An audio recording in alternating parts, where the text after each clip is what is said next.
C'est à toi le parking ici? Ici aussi? Oui. Tu as 2 places de parking?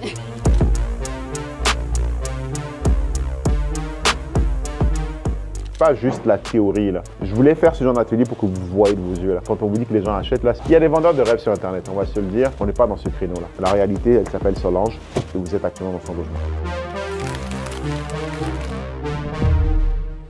C'est mon terrain. C'est bien, hein? J'aime bien. Mais là, Et le grand garage et tout, les autres petits. mets l'avant le garage. Comme ça, ils peuvent vraiment voir qu'ils vont pouvoir se garer. Ceux qui vont vouloir venir ici, ils vont vouloir se garer. Okay. On ne s'en va pas dans un entur là. Moi, ce que je fais par contre, juste, c'est un petit budget, mais monte un peu sur le côté. La barrière. Ouais, que les voisins. Tu sais, les trucs beaux, un peu noirs là. Pour créer un peu, comme en face là, pour créer un peu d'intimité. Tu mets des arbres dessus. Tu sais, les plantes comme ça rampantes là, c'est beau. En hiver, ça meurt. En été, ça remonte. C'est bon.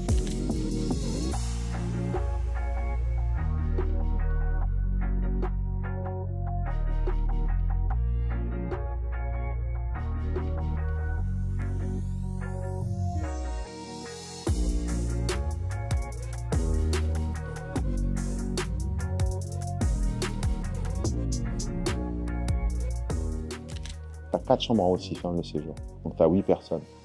La tank de Osho ne va pas être suffisante là.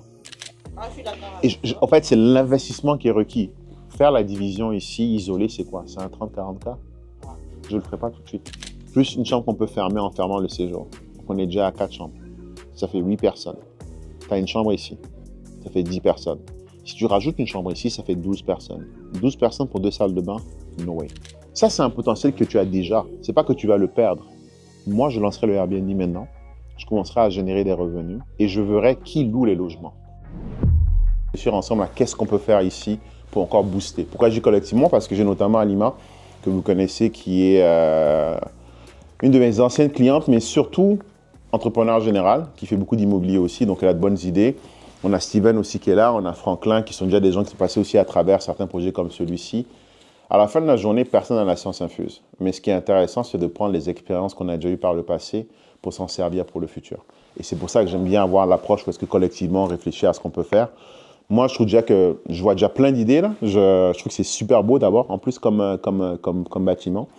Mais du coup, commençons par ça. Déjà, comment est-ce que vous en êtes arrivé à faire l'acquisition? Comment ça s'est passé? Puis comment est-ce qu'on va continuer par la suite? C'est un peu ça l'objectif. Puis après, on a un deuxième site et un troisième site qu'on ira voir après. Oui, c'est ça, on a intégré le programme avec la fabrique. On a été coaché par Luriel et toute l'équipe. Donc, j'ai brûlé quand même les étapes. Kevin, tu vas compléter aussi. Surtout qu'il y a beaucoup de réticences au début. Avant d'embarquer, on avait déjà le projet d'investir dans l'immobilier, mais on ne savait pas où ni comment starter. Et que, on regardait les vidéos comme ça. Puis, quand Kevin a vu Uriel, il a commencé à l'écouter, puis il a dit, ben, c'est lui là, on va aller avec lui. C'est comme ça qu'on a commencé. Mais il y avait toujours l'hésitation, c'est quand même. C'est ça, on a continué. C'est ça, et puis on a continué. Ça a été un parcours de combattant. Oui, il y a la formation, les enseignements, mais il faut vraiment aussi, en tout cas, prendre ce rôle-là d'entrepreneur. Genre, si on veut être financièrement indépendant, il faut... Et je veux juste rebondir là-dessus. On vous accompagne, on vous donne l'éducation, les stratégies, mais ultimement, ce que je veux faire de vous, c'est des entrepreneurs. C'est-à-dire des gens qui vont aller chercher des solutions parce que c'est un état d'esprit. Vous pouvez avoir toute la connaissance du monde. Si vous n'avez pas la bonne attitude, je dis, votre attitude va définir vos aptitudes. C'est ce que je disais à ma fille il y a 2 jours. Elle était en train de faire un puzzle. Puis là, elle a fini un puzzle de 1000 pièces. Puis la seconde d'apprendre à attaquer un puzzle en 3D. J'aime bien lui donner des challenges juste pour lui enseigner l'art de... Quand c'est difficile, c'est là que tu dois persévérer. Parce qu'à la fin de la journée, on est d'accord, tout ce qu'on fait là, on le fait pour nos enfants. Ça ne sert à rien de monter un empire si derrière, tu le transmets à des gens qui ne savent pas comment le gérer. Et donc, l'idée, c'est de la renforcer mentalement en disant, on a commencé par un puzzle de 500, ensuite fait un puzzle de 1000, ensuite un puzzle de 2000, maintenant on fait un puzzle de 3000. Et là, quand je lui ai donné un puzzle en 3D, elle était genre, oh. Et j'ai dit, Sarah, ton attitude va définir tes aptitudes. L'idée pour moi ici, c'est de vous dire que ce n'est pas parce qu'on vous accompagne que ça va être facile. Vous ne m'entendrez jamais utiliser le mot « c'est facile ». Ça va être simple, mais il va y avoir des difficultés. Et la seule façon de passer outre des difficultés, c'est d'avoir cet âme d'entrepreneur qui dit Quand j'ai une difficulté, c'est une opportunité. Donc, c'est vraiment important que vous deveniez ces personnes-là qui allez sur le terrain, vous allez avoir la bonne méthodologie, vous allez avoir les bons contacts, le bon entourage. Mais ce sera quand même à vous de prendre le taureau par les cornes et d'être en mesure de dire on défonce, on défonce, on défonce, parce qu'à la fin, les résultats, vous pouvez le dire aujourd'hui, vous êtes là où vous êtes aujourd'hui avec le sourire aux lèvres. Right. Ouais, c'est ça. C'est sûr qu'on est passé par beaucoup de difficultés, comme Uriel l'a dit. Oh, j'ai arrivé des moments où je pleurais, même parce que j'étais découragée. On a vu des maisons, des immeubles pour lesquels je suis tombée en amour, puis par des petites erreurs, on a dû, qui nous ont glissé entre les mains, puis ça m'a... Mais bon, on a repris notre tour par les cornes, puis on ne s'est pas découragé, on a persévéré. Et les seules choses que j'aime dans la vie, c'est ma femme et mes enfants. Je ne tombe jamais amoureux d'un bâtiment. C'est important. Je n'ai jamais tombé amoureux d'un bâtiment. Mais la petite histoire, au finish, là, on a eu de très beaux bâtiments. Et je pense que je te l'avais dit, hein, Ouais. celui-là, tu le regrettes, mais c'est celui-là qui est là pour t'ouvrir la porte pour celui que tu vas vraiment acheter derrière. On a fait le tout pour ça a été la long. recherche. Les recherches, Et il y a puis, plus d'un an de c'est ça. recherche. Ça ne sortait plus. C'est pas vous êtes au Québec Oui. ici, hein, en temps là, les Sous duplexes là, Saint-Christ, là, il y ça en avait sortait plus. au compte-gouttes. Et on n'y croyait plus. On se disait que bon, on serait complètement en arrière. Dans l'une de tes formations, tu disais que il faut vraiment acheter dans des zones où ça va prendre plus de valeur au début. Donc moi, je tenais vraiment à ça. Et on a vraiment capitalisé là-dessus. Pour tout le monde, c'est que la capacité d'emprunt que vous avez aujourd'hui n'est pas celle que vous allez forcément avoir demain. Donc, pour ceux qui remettent à demain leur projet en disant « je vais le faire plus tard, je vais le faire plus tard », comprenez que du jour au lendemain, une loi peut changer, les banques peuvent financer différemment, ce qui fait que ce que vous pouvez faire aujourd'hui, vous ne pourrez peut-être pas le faire demain. Donc, si votre approche est de dire « je vais attendre demain », c'est une grave erreur. Et eux, ils l'ont vécu. On a eu la chance, en tout cas avec eux, c'est qu'on connaissait certaines personnes, certaines banques, qui appliquaient encore certaines règles de calcul qui fait que leur capacité d'emprunt était intéressante. Bon, morale de l'histoire, ne remettez pas à demain vos projets d'aujourd'hui. Et je vais aller encore plus loin. La capacité d'emprunt que vous avez aujourd'hui, basée sur votre business, basée sur votre revenu, peut changer du jour au lendemain. Alors, très important de capitaliser là-dessus aujourd'hui et aussi d'avoir les bons contacts parce qu'il y a certaines banques qui vont prendre certains revenus en compte, d'autres qui ne vont pas les prendre en compte. Donc, si vous parlez aux mauvaises personnes, ils vont vous dire tu ne peux pas. Alors qu'en parlant aux bonnes personnes, ils vous diront non, attends, cette banque-ci peut le faire et elle va le faire. Bon, très important, ne remettez pas à demain, capitalisez dessus aujourd'hui. Et si vous voulez en savoir plus, cliquez sur le lien en bas. Beaucoup de gens, quand ils voient des vidéos qu'on fait sur Internet, ils se disent ça ne fonctionne pas, non, c'est pas vrai. À la fin de la journée, ce qui est bon, c'est que quand vous comprenez comment marche le système bancaire, vous pouvez l'utiliser à votre avantage. Les banques ont des produits bancaires qui ne vont pas offrir par défaut à tout le monde. Il faut aller les demander, mais surtout, il faut parler à un conseiller bancaire qui a envie de travailler pour vous. Je m'explique. Dans les faits, quand un conseiller bancaire vous donne un cashback, sa commission est plus basse. Donc, ce n'est pas dans votre intérêt, ce n'est pas dans son intérêt, lui, de le faire pour vous. Donc, c'est pour ça qu'il faut avoir des vrais partenaires d'affaires et non des adversaires. Il y a des gens qui disent, moi, je vais appeler ma banque. Je leur dis, allez-y. Et là, leur banque leur sort tout et n'importe quoi. Et ils me disent, ouais, mais je pensais qu'ils m'auraient financé. Oh, attends, la banque n'est pas là pour travailler pour toi. La banque est là pour travailler pour elle. C'est pour ça que tu travailles avec des gens qui sont indépendants. Je n'ai aucune affiliation avec une banque. Et moi, mon approche avec mes clients est de dire, voici ce qu'on a comme panel de banques disponibles. Voici ce que tu vas avoir comme avantage en allant ici. Voici l'inconvénient en allant ici. On va choisir celle-ci. C'est ton choix, mais je te recommande celle-ci. Et c'est ainsi qu'on est en mesure d'avoir les meilleurs produits, d'avoir du cashback qui fonctionne. Donc, la prochaine fois qu'on vous dira que ça ne fonctionne pas, dites-leur juste, tu sais juste pas de quoi tu parles. J'insiste là-dessus, c'est parce que les gens vont voir les difficultés, vont dire non, je ne vais pas y aller. Je vous garantis que c'est dans la difficulté qu'il y a des opportunités. C'est quand c'est dur que c'est bon. Et je ne fais pas de jeu de mots ici pour ceux qui auraient l'esprit salace. Mais l'idée ici est de dire que j'ai acheté récemment un bâtiment où est-ce que, il y avait justement un locataire de plus de 70 ans. Et c'est vrai qu'au Québec, c'est les cas les plus difficiles à gérer parce qu'ils sont extrêmement protégés par la loi. Et comme vous le savez, on fait tout légalement. C'est-à-dire, je n'ai aucun dossier à la régie du logement. Avec tout ce que j'ai comme logement, je n'ai jamais eu un dossier où est-ce qu'un locataire s'est plaint que je l'ai évincé illégalement. Je fais toujours tout dans la légalité. Et des fois, dans mes webinaires, les gens me disent « Ouais, mais il y avait déjà des locataires, comment tu fais pour augmenter les loyers ?» Je leur réponds la chose suivante. Tout le monde a un prix. Et je suis OK de payer le prix. Pourquoi? Parce que je sais que l'augmentation de 200-300 $ que je vais aller chercher, je vais largement la rentabiliser. Du coup, je suis prêt à le payer le prix qui va bien et à négocier de la bonne manière. Ce bâtiment, quand je l'ai acheté, il y avait un locataire qui était là depuis plus de 10 ans, qui avait plus de 70 ans. Et je ne connais pas son revenu, mais on peut supposer qu'il rentrait aussi dans ces conditions. Et la propriétaire, qui est finalement la mère, la fille de la personne qui est décédée, qui possédait le bâtiment, qui n'avait jamais augmenté les loyers en haut, il a proposé au gars d'augmenter son loyer de 600 $ à 650. Le gars a contesté, jamais de la vie. On parle d'un 4,5 à Montréal qui vaut au moins 1500. Et elle avait abandonné. Mais parce qu'il y avait cette situation, personne n'a voulu acheter le bâtiment. Là, je me suis dit, mais moi, c'est parfait ce genre de bâtiment. Pourquoi? Je vais l'avoir à un prix qui est discount, mais surtout, je sais comment gérer ce genre de locataire. Pourquoi?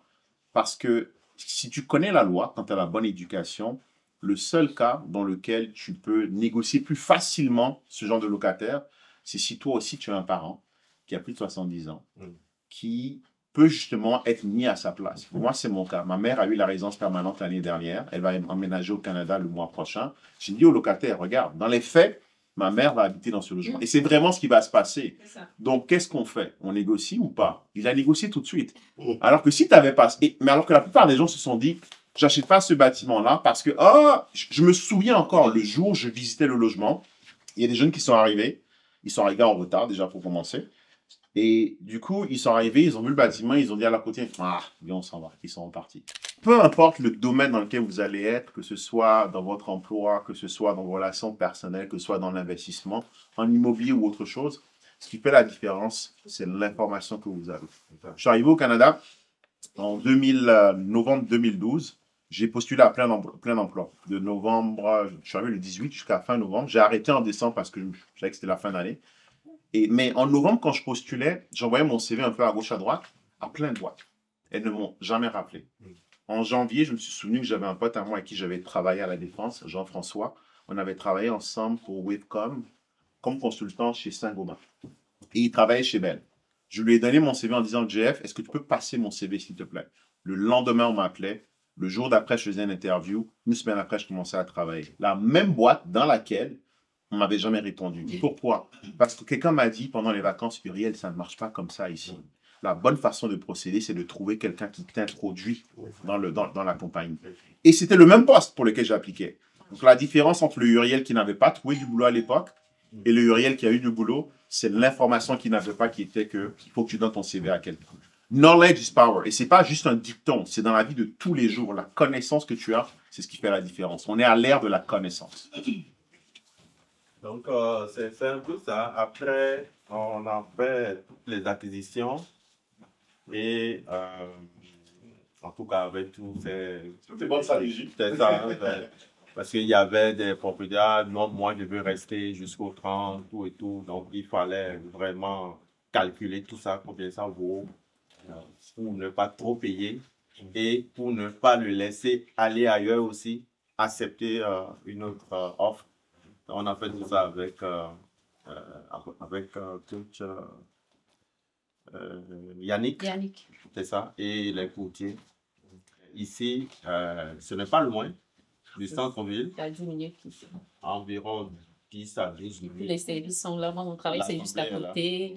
Puis, on a toutes les épiceries à côté, les écoles primaires, le cégep à 2 pas. Il y a un parking aussi.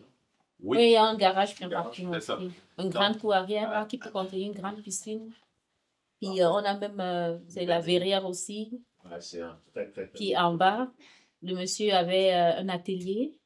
Oui. Puis, quand on a voulu faire les travaux ici, on avait fait venir un entrepreneur qui avait regardé. Il a dit, vous pouvez faire un 4,5 ici en bas. Pourquoi est-ce que vous vous limitez jusqu'à faire ça? Il voyait plus grand et tout. Mais non, ça c'est 4,5. On peut faire tout.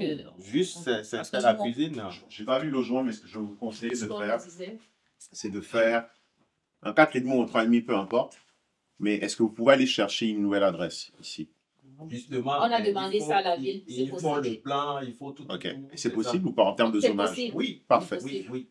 Ce que je vous encouragerais de faire, c'est, même si vous le faites, c'est de garder une connexion entre les deux logements. Je vais vous expliquer pourquoi. Vous allez aller chercher des revenus beaucoup plus intéressants si vous faites de la courte durée en gardant 2 logements en un. Ce qui est bien avec la courte durée sur les plateformes, c'est que tu peux publier un logement, mais créer des sous-logements. Donc, avec le même permis que vous allez obtenir, parce que vous n'aurez jamais 2 permis dans le même bâtiment. Oh, ouais. Mais avec le même permis, vous pouvez vous retrouver avec 2 listings. Voire 3, c'est-à-dire un listing en haut, un listing en bas et un listing combiné. Maintenant, vous avez une offre de service qui est beaucoup plus large. Vous pouvez toucher la famille qui vient avec... Moi, j'ai un logement où est-ce que ma clientèle cible, c'est papa et maman, avec 2 enfants, avec la grand-mère et le grand-père. C'est l'avatar client typique de ce logement-là. Et je pense qu'ici, vous allez avoir la même chose, à la différence que si en plus vous avez un 4,5 en bas, vous allez avoir papa, maman. Vous allez avoir finalement 2 ou 3 couples qui vont venir ensemble. Et souvent, ces gens-là, ils vont réserver en avance et ils vont très rarement annuler. Pourquoi? Parce que leur besoin est trop grand pour pouvoir trouver facilement des logements qui correspondent à leurs besoins. Et donc, vous allez pouvoir commander un prix qui est beaucoup plus élevé. Et en plus, vous gardez l'option de splitter en 2. Donc, dans la saison basse, vous allez splitter en 2 parce que louer un 6,5, 8,5 en courte durée sur la saison basse, c'est difficile. Mais en saison basse, vous allez louer 2 4,5. En saison haute, vous allez passer à 8,5, 6,5. Vous voyez la versatilité que vous avez d'aller chercher en toute saison des bons revenus. Ben, c'est là où, présentement, on a notre défi. C'est ça notre défi, présentement. On a des solutions. On a eu une autre réflexion. On a dit, ben, ok, le rez-de-chaussée, on va louer. Et puis, le sous-sol, par contre, on va bloquer et puis faire du Airbnb. Ouais, moi je vous déconseillerais fortement de le faire de façon sans permis. Pourquoi? Parce que simplement, vous n'allez pas avoir accès à Airbnb parce qu'il vous faut un permis, il vous faut un CITQ. Booking aussi, tu me confirmeras, tu peux faire Booking sans CITQ. Booking.com, c'est pareil, il vous faudra un CITQ. Vous n'allez pas réussir à aller sur les meilleures plateformes où vous avez le plus de gens.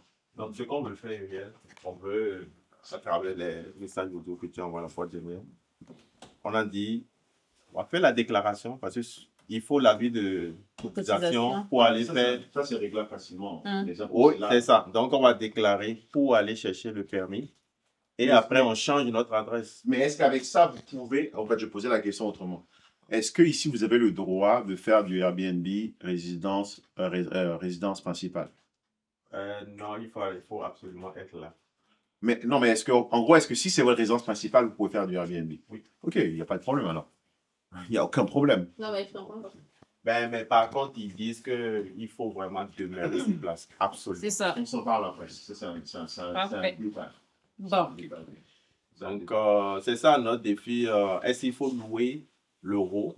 Quand tu dis qu'il faut être là, c'est que vous devez dormir dans le logement. Mais on doit vivre là. Oui, tout à fait. C'est ça qu'ils veulent. Que vous devez dormir dans le logement avec le locataire? Ben, en tout cas, ils veulent que ce soit notre adresse. C'est ça. Oh, mais ça, ok.